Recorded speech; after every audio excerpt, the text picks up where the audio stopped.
I've been a full-time content creator for the last 8 years, and here's 3 things that I've learned along the way. The way people use social media has changed so much in that time.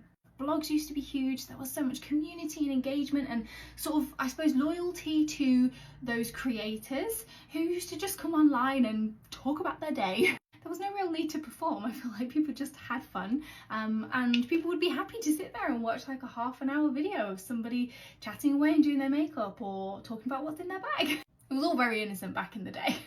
But these days people want short, catchy, easy to watch, sort of bite-sized content, I suppose, that they can fit in around their days and also to cater to shorter attention spans.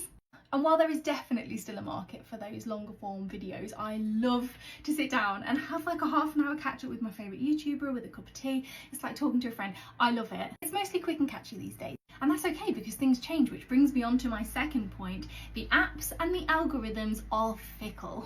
Everything is cyclical and they're all stealing from each other.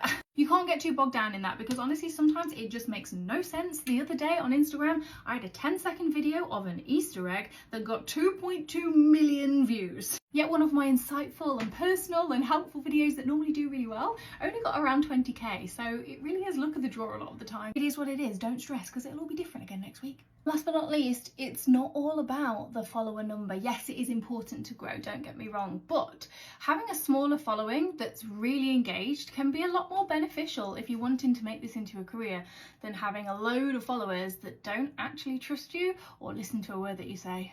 Influence doesn't always equate to viral fame.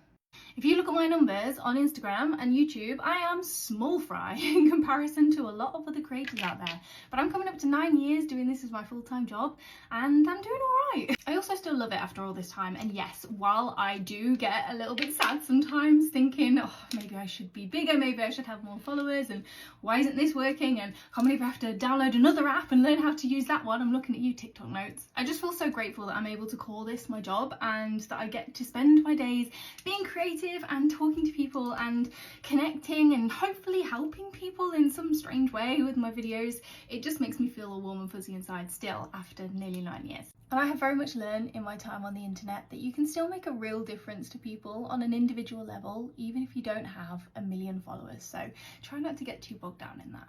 I've seen a lot of things in my time on the internet, so let me know if you'd like to hear more.